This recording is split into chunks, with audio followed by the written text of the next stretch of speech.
E aí, gente, hoje no nosso canal tem uma convidada. Eu trouxe hoje a professora Carla Maestre para falar para a gente sobre a independência do Haiti. Essa independência tão particular que aconteceu ainda no século XVIII, uma das independências da América mais interessantes pela época em que ela aconteceu, pelo contexto em que ela aconteceu e pelos personagens principais que lideraram essa revolução. Vamos aprender hoje, então, a Revolução do Haiti e a independência com a professora Carla Maestre. Oi, pessoal. Eu sou a Carla. Eu fui convidada pela professora Eliane para gravar essa aula para vocês. A aula, então, é sobre a Revolução Haitiana, que foi uma revolução que levou ao processo de independência da ilha, né?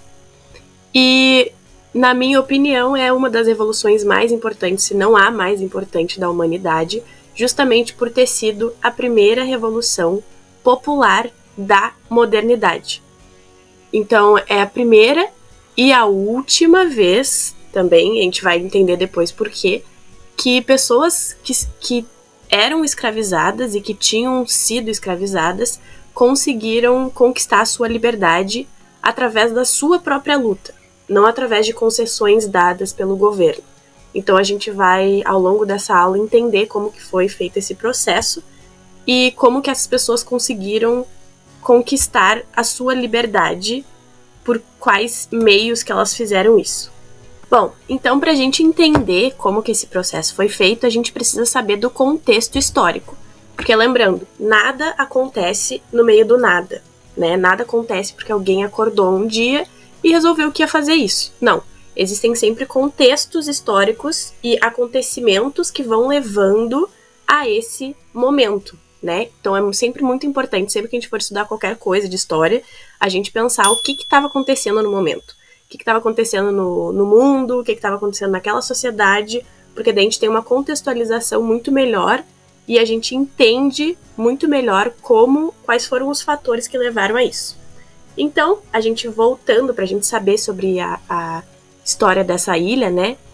A gente precisa voltar lá na era dos descobrimentos, né? Que é quando os europeus, principalmente os portugueses e os espanhóis, eles vão decidir que eles têm que conquistar novas terras para conseguir mais matéria-prima e conseguir se desenvolver melhor, né? Então lá em 1492, a gente tem o Cristóvão Colombo, um espanhol, que vai fazer essa navegação em direção a essa área aqui. Então, como vocês podem ver aqui, o Haiti, ele fica aqui, então a gente tem o Brasil, né? Aqui é a América Central, aqui para cima México, Estados Unidos. Então, o Haiti fica aqui do ladinho da República Dominicana. Na verdade, quando os espanhóis chegaram, isso tudo aqui foi dominado por eles e foi chamada de Ilha Espanhola. Então, ainda não havia essa divisão entre Haiti e República Dominicana, era somente a Ilha Espanhola. No momento que eles chegam, né, no momento que os colonizadores chegam nessas áreas, eles começam a achar maneiras de conseguir seu objetivo. Qual era seu objetivo? Exploração. Exploração da área, conseguir matéria-prima e conseguir, com isso, enriquecer. Então a gente vai ver o processo de escravização e, inicialmente, a gente tem o processo da escravidão de nativos dessa ilha. Então, as pessoas que já estavam ali antes dos europeus chegarem ali, né? Então, a gente tem mais ou menos, assim, porque é muito difícil quantificar essas coisas. A gente tem que na ilha antes existia entre 1 milhão e 500 mil nativos. E durante 15 anos desse processo de escravidão de nativos e toda a violência que vem com esse processo, então a questão de doenças, a questão de violência mesmo por eles terem que ser muito produtivos para o colonizador. Então, durante esse processo se deu em 15 anos e de 1 milhão a 500 mil nativos diminuiu a população de 60 mil nativos. Então, lembrar que essa escravização de nativos mundialmente foi o maior genocídio da história da humanidade, né? Tudo isso, então, é um processo muito sanguinário, assim, muito violento. E daí a gente vai ter uma mudança desse padrão, vai deixar de ser, a gente sabe, né, que a escravização de nativos, a escravidão de nativos vai deixar de ser de nativos e vai passar a ser de pessoas africanas, né? Por quê?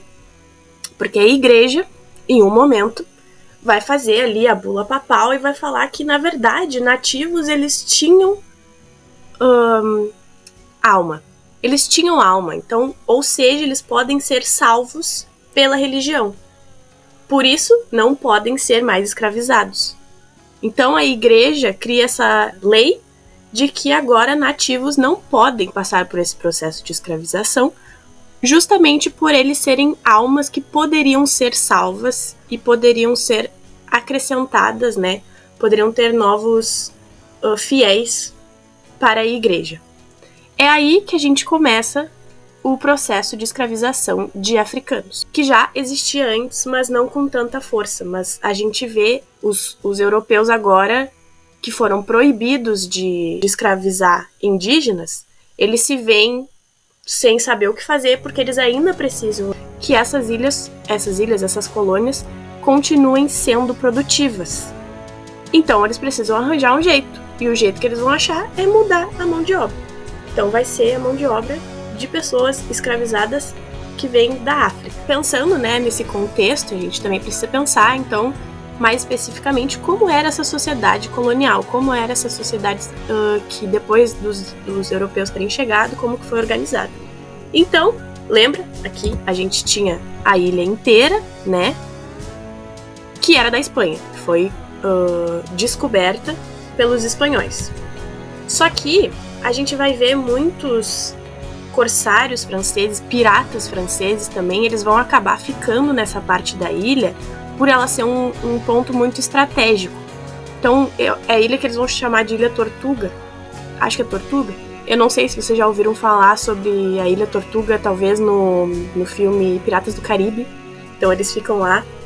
Então, a gente vai ter uma lenta colonização da França, dessa parte oeste, a parte ocidental da ilha.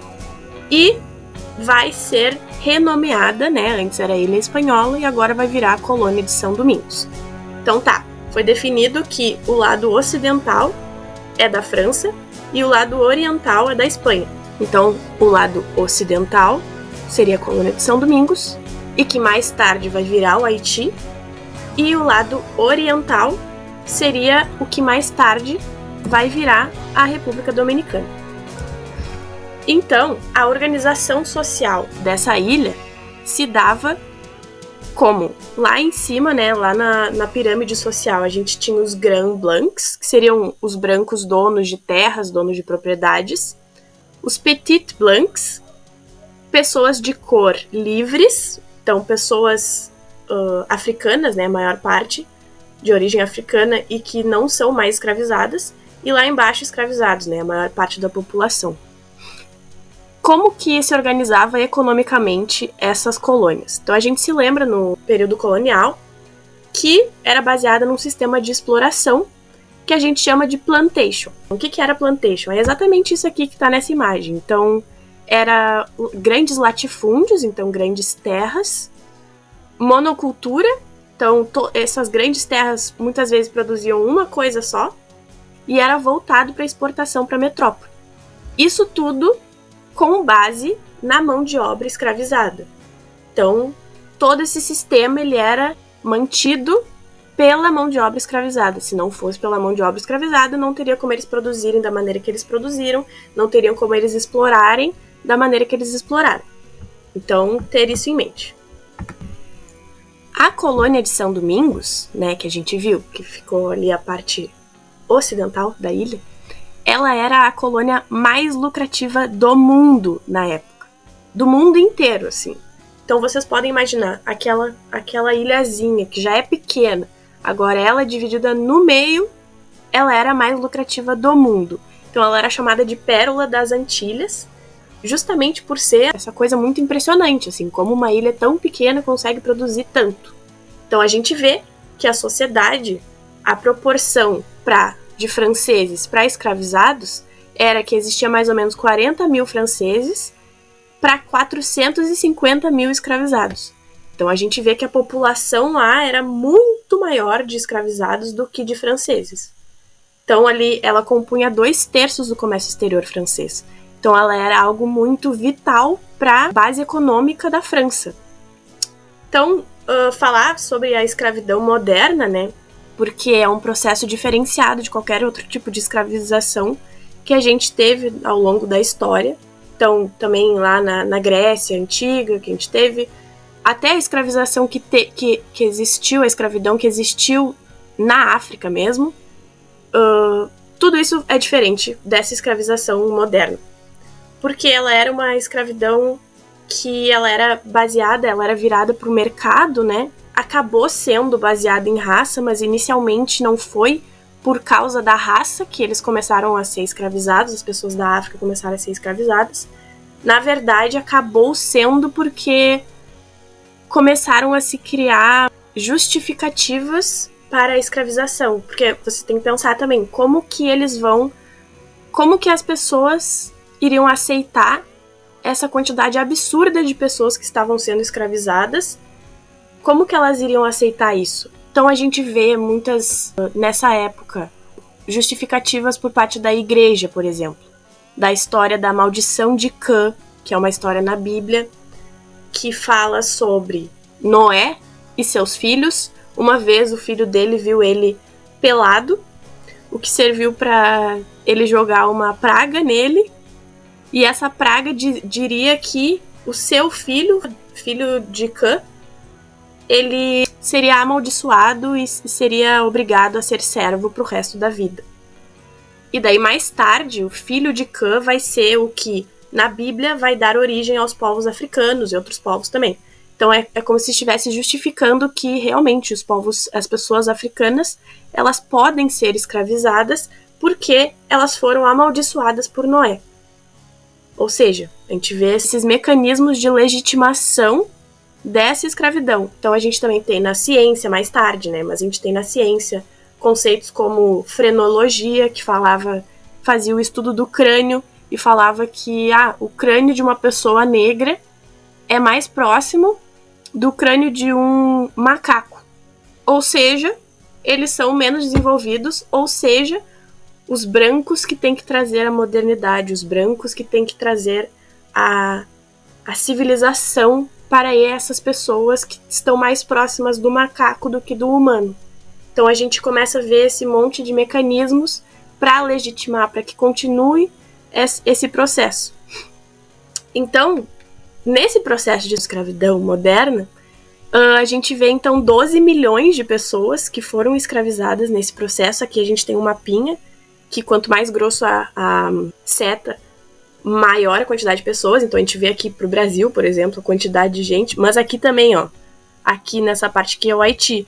Então a gente também vê que foi muitas pessoas para lá. Então, essa escravidão como principal mão de obra para essas colônias, e São Domingos como essa colônia mais lucrativa do mundo inteiro. Bom, agora sobre o processo revolucionário em si, né? Então a gente já fez a contextualização, a gente já entendeu como que foi organizada essa sociedade, como que era organizada economicamente, a questão da escravidão. Então agora a gente vai falar sobre a revolução, então o processo realmente o tema da aula, né, digamos assim. Bom, como eu disse antes, as coisas elas são sempre uma coleção de fatores, né, nada é por um motivo só, é por causa disso que isso aconteceu. Não, as coisas vão acontecendo por processos, né, as coisas são processos. Então a gente pode pensar nos principais motivos, sendo as atrocidades da escravidão. Então essas pessoas que eram tratadas como objetos, realmente objetos, que podiam ser descartáveis. Então, se algum se machucava e não podia mais trabalhar, os senhores falavam, tudo bem, e pegam outro que a gente tem que continuar essa produção, não podemos pensar nessas pessoas como pessoas tão valiosas assim. No momento que eles perdem a função, não tem muito para que eles vão servir. Então, isso na cabeça dos senhores, né? Também tem, né, pensando na contextualização histórica, a chegada dos ideais da Revolução Francesa. Então, em 1794, lembrar então que a Revolução Francesa começou em 1789, 1789, e ela trouxe ali em 1794, a gente tem o período da Convenção Jacobina, que é o momento mais radical da Revolução Francesa, e é justamente o momento em que essas leis, esses ideais de liberdade, igualdade e fraternidade que a gente tinha no iluminismo, e que foi colocado em pauta na Revolução Francesa, a Convenção Jacobina é realmente o momento que é colocado em prática. Então, anteriormente, toda essa liberdade, igualdade e fraternidade só servia para as pessoas das metrópoles, só servia para a França em si, e não para as colônias francesas. Eles não estavam se querendo dizer sobre as colônias francesas. Mas na Convenção Jacobina vai ter um período que eles vão trazer essas liberdades, vão acabar com a escravidão nas colônias. Então isso vai dar um gostinho para essas pessoas das colônias, para esses escravizados das colônias, de como é ter essa liberdade. E o que são esses conceitos de liberdade, igualdade e fraternidade. Depois, mais tarde, vai vir os girondinos de volta para o poder e isso vai voltar. Eles vão voltar com a escravidão nas colônias. Mas mostrou para essas pessoas que existe sim uma possibilidade deles serem livres, né? E o que a gente considera como o estopim dessa revolta foi uma proibição de manifestações religiosas que levou a uma revolta, né? Levou uma revolta dentro disso que é o que a gente chama do estopim, que é a revolta de Boukman. Então, essas populações, né? Lembrar que elas vinham de lugares diferentes da África. Então elas tinham culturas diferentes, elas tinham línguas diferentes.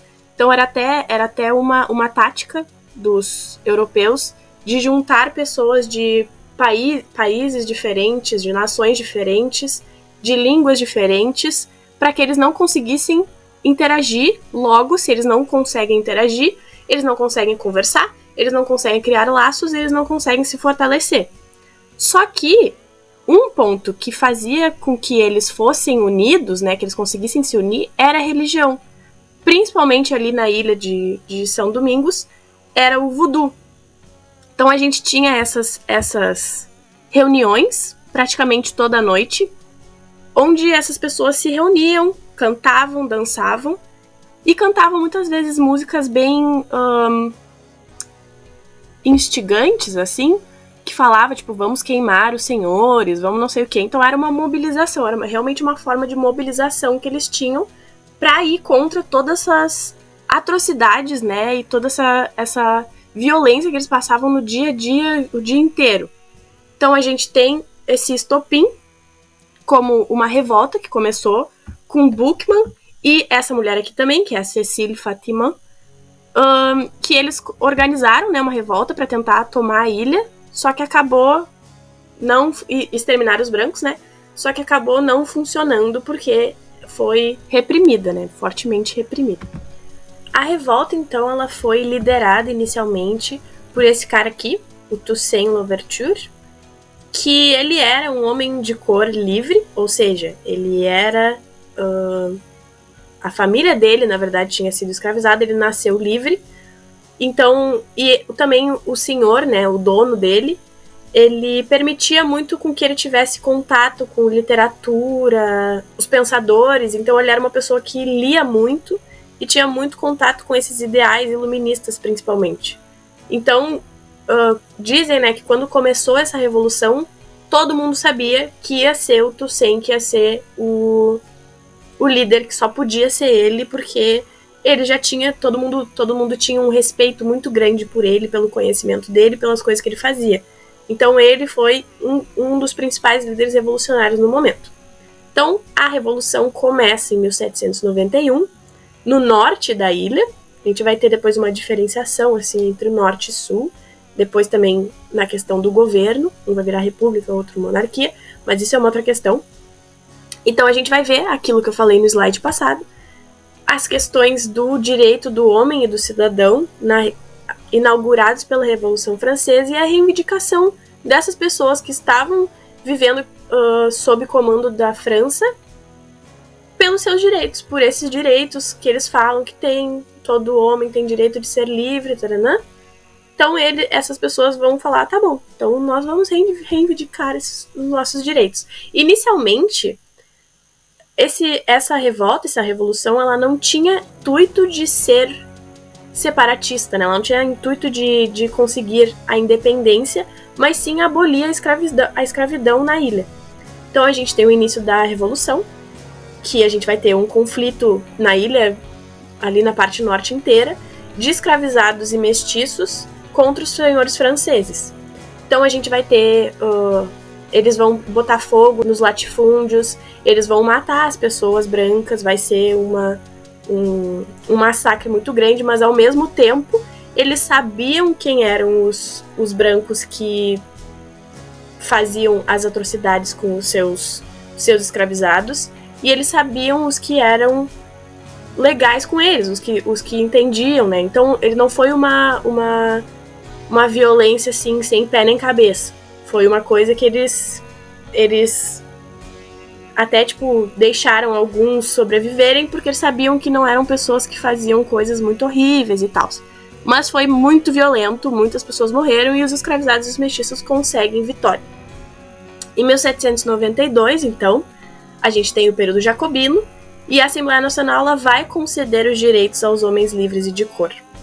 Então a gente vai começar a ver um processo que é, por isso até que essa é uma das revoluções mais importantes, se não a mais importante, porque a gente vai começar a ver um processo de que tá acontecendo isso nessa ilha pequena, nessa ilha mais lucrativa, um comércio mais lucrativo do mundo inteiro, e essas pessoas que são o cerne, né, dessa economia, elas vão começar a se revoltar, né? Elas vão começar a matar as pessoas, elas vão começar a se organizar.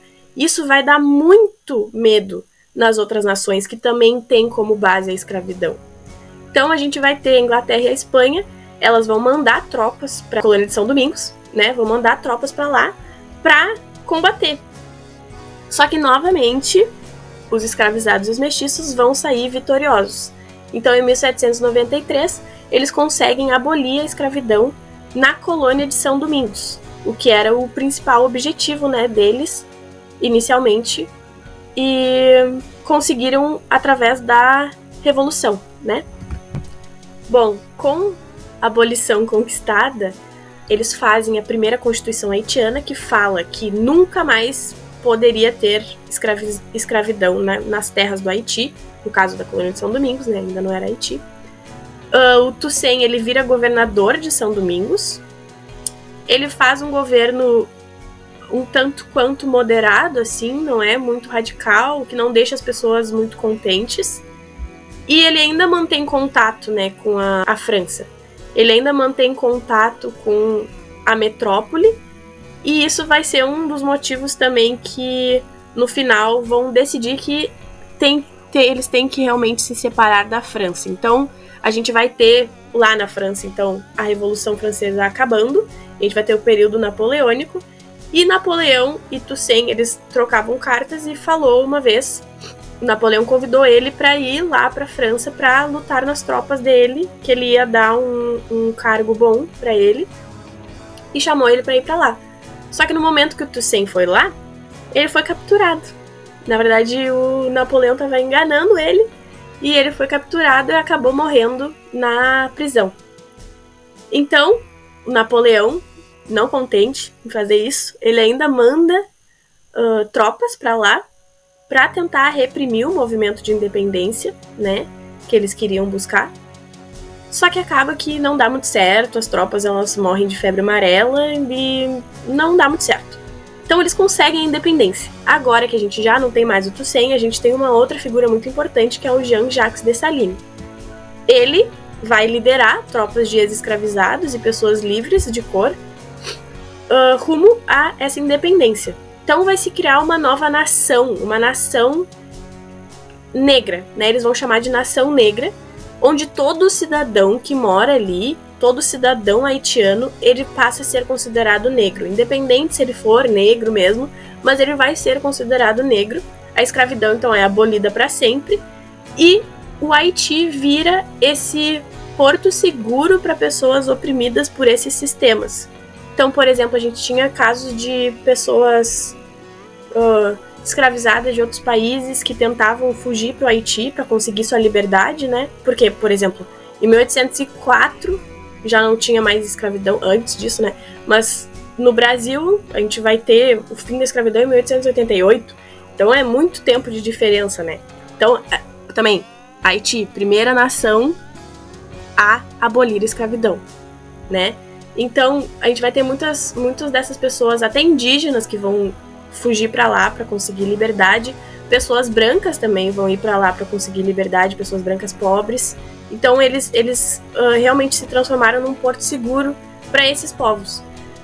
Só que isso incomodou muito, né? Porque, que nem eu disse lá no início, a Revolução Haitiana ela foi a primeira e a última vez que pessoas escravizadas e ex-escravizados conseguiram ganhar essa disputa a favor do fim da sua escravidão. Isso não é coincidência que é a primeira e a última. Porque no momento que esse processo aconteceu, e foi tão grande assim, no momento que a população era a maior parte escravizados, como era em muitas colônias, no momento que eles conseguiram se organizar e realmente conseguiram acabar com a escravidão de uma maneira extremamente violenta, isso deu muito medo nas nações, né? Nas nações colonialistas, nas elites. Isso deixou eles com muito medo, porque eles pensavam, bom, então isso vai servir de exemplo, a gente não pode deixar que isso aconteça aqui. Então a gente vai ver, por exemplo, no caso do Brasil, como foi feita a abolição da escravidão. Foi feito um processo lento e gradual, e tudo burocrático. Então a gente tem essas leis, a gente tem a lei do sexagenário, que depois que tem 60 anos o escravizado é libertado. Só que eles nem viviam tanto tempo assim, então também não serviu para nada.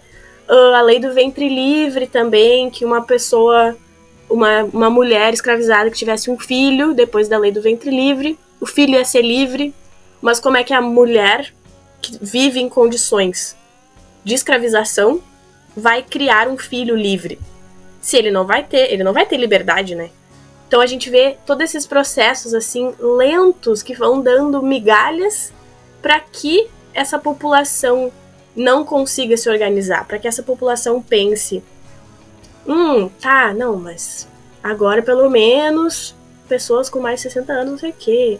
Porque é realmente isso, era um medo muito grande, um medo muito, muito grande. E a gente vai ter muitas revoltas também que aconteceram baseadas na independência do Haiti.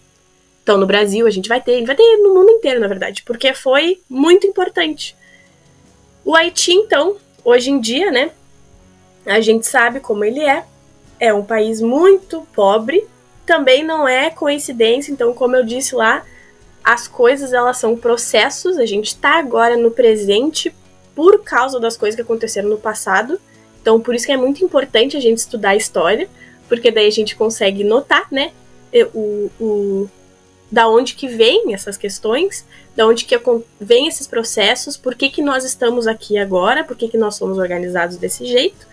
Então, a gente vê o Haiti como uma nação muito pobre, e um dos motivos é que no momento que ele conseguiu a independência, a França criou vários embargos, né? O que é embargo?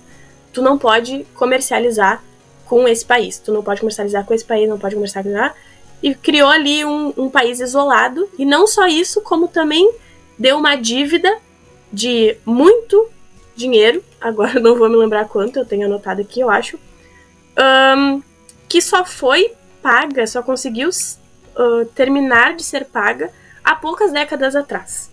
Então foi realmente tentativas de boicotar, né, de não fazer com que essa nação seja próspera, como uma maneira de mostrar que não dá certo.